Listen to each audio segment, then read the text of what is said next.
Hola, buenas tardes. Mi nombre es Brian Sánchez Salas y yo les voy a hablar sobre la comunicación y sus características. La comunicación es el intercambio de información que se produce entre dos o más individuos, con el objetivo de aportar información y recibirla.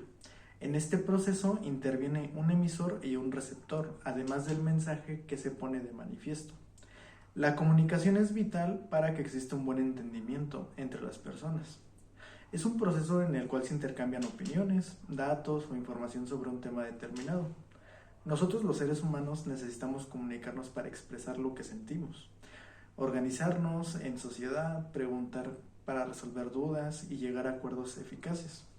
Además, la comunicación se puede poner en práctica a través de un lenguaje verbal o no verbal. Si se opta por la primera opción, la comunicación se manifiesta a través del lenguaje hablado. Por el contrario, la comunicación no verbal se basa en gestos o fundamentos en el lenguaje corporal. Entre las funciones principales de la comunicación destacan las funciones representativas. Estas funciones de cuando se informa de manera objetiva el hecho determinado de una noticia. La función emotiva es cuando se expresan los sentimientos o emociones. Se habla de comunicación emotiva y la función es transmitir esa amalgama de estados emocionales que existen. Después también tenemos la función apelativa. Se produce cuando el objetivo es llamar la atención del receptor o generar en él cierta influencia. Por ejemplo, cuando le mandan a que realicen unas tareas pendientes o algo así. La función de contacto son los mensajes que tienen como objetivo iniciar una conversación, reanudarla o interpretarla en un momento determinado. La función metalingüística es aquella que explica los códigos y usos de las normas en lengua para ponerlas en práctica de manera correcta. La función poética se centra en la parte estética del mensaje. Suele utilizarse en el aspecto literario y en el ámbito de publicidad. Para la comunicación se lleve a cabo de manera eficaz, es necesario que intervengan una serie de elementos. Estos son los principales. El emisor es aquel que emite un mensaje cuyo objetivo es transmitir o informar sobre un tema en concreto. El receptor es el individuo que se encarga de recibir esta comunicación y datos que emite el emisor. Los mensajes es la información, los datos que transmite el emisor para que lleguen al receptor de forma óptima. Es impredecible que el receptor entienda este contenido para que la comunicación sea fluida y eficaz. El canal es el lugar donde se transmite el mensaje. Existen múltiples canales donde se puede transmitir la información. Por ejemplo, en internet, medios de comunicación o dispositivos móviles. El código se trata de un elemento importante para que se comprenda fácilmente el mensaje y haya entendimiento entre el emisor y el receptor. El código lo conforman datos y reglas que se comparten entre ambos para poder comprender información. Las principales características de la comunicación son estas. Los roles se intercambian continuamente. Por ejemplo, en una conversación, el emisor y el receptor pueden intercambiar sus papeles en cualquier momento. O sea, no necesariamente un emisor siempre tiene que emitir y el receptor no siempre recibe. También se puede mejorar la organización social. Las personas que forman parte de comunidades y sociedades utilizan la comunicación para establecer acuerdos, reglas, normas, para vivir de forma organizada y respetuosa. En definitiva, la comunicación cumple una función esencial en la sociedad.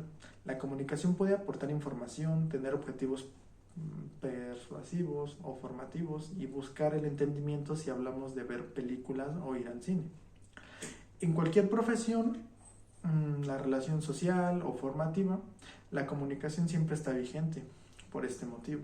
Es importante conseguir que todo el proceso comunicativo funcione para que haya un buen entendimiento. A la hora de comunicarnos existen muchas formas, por ejemplo, y estos serían algunos.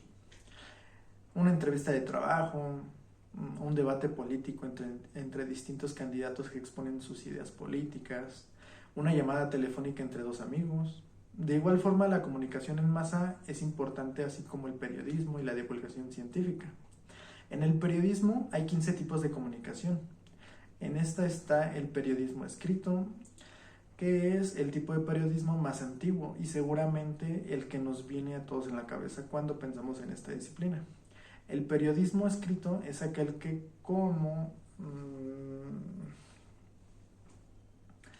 es como un medio comunicativo, utiliza soportes impresos, las palabras escritas, acompañadas de imágenes, fotografías, infografías, es el pilar de este. La información se transmite a través de las palabras plasmadas en un medio físico, como en el papel. Como ejemplo tenemos los periódicos o las revistas. Después tenemos el periodismo radiofónico. El periodismo radiofónico es aquel que como medio comunicativo utiliza la radio, la información que se transmite a través de ondas de radio. Los oyentes pueden escuchar al tener este dispositivo durante décadas. Fue la forma del periodismo más popular. Y aunque haya surgido nuevas formas de hacer periodismo, la radio sigue teniendo uno de los medios más importantes. El periodismo audiovisual.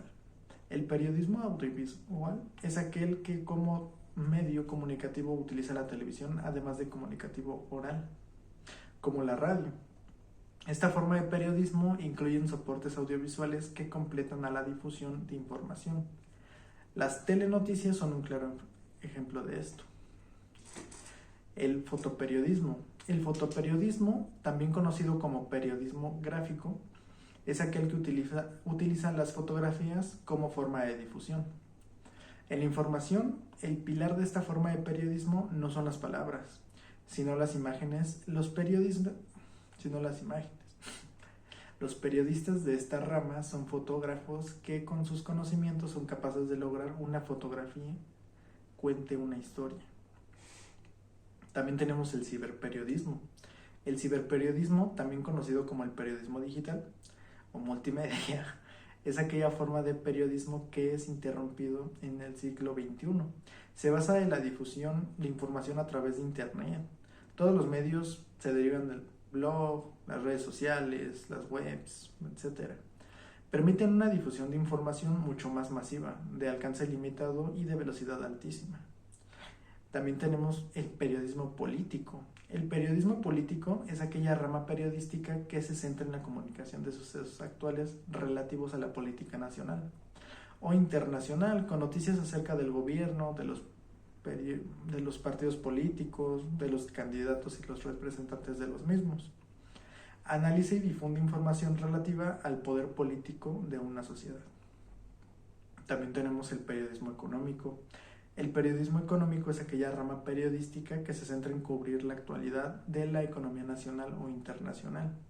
Son sucesos relevantes acerca de la situación económica de un país, de este mercado, de la bolsa, de los movimientos de negocios, de los distintos sectores del estado de la industria. Todo lo que tenga que ver con la circulación de capital es cubierto por este tipo de periodismo. En este caso también tenemos el periodismo de investigación, que es uno de los más importantes. En esta rama periodística, a través de una profunda inmersión en un suceso en concreto, se realizan reportajes que exponen evidencias nuevas y hallazgos acerca de un tema de interés social. El periodista debe dedicar mucho tiempo a planificar y preparar la investigación, pero permite que se revelen hechos de interés exponiendo injusticias, destapando fraudes o dando a conocer hechos que los ciudadanos desconocían. Después tenemos el periodismo cultural. El periodismo cultural y ocio es aquella rama periodística que tiene como objetivo conocer eventos culturales de interés político, así como en este caso, el género de la crítica aporta opiniones y puntos de vista acerca de la calidad y los mismos, el cine, arte, gastronomía, la literatura. Todo lo que tenga que ver con cultura es abordado por esta forma de periodismo, así como entre otros periodismos. En este caso también el periodismo, la comunicación científica es algo que para nosotros es extremadamente importante, ya que con eso nosotros sabemos cuáles son los avances tecnológicos o de ciencia que nos ayudan a nosotros a facilitar nuestra convivencia con el mundo o poder conocer un poco más cómo funcionan las cosas.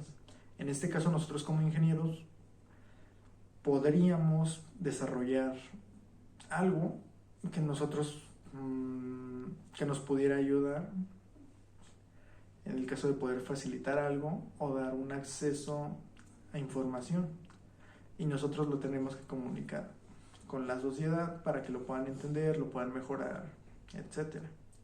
Esto sería todo por mi exposición. Muchas gracias por escuchar.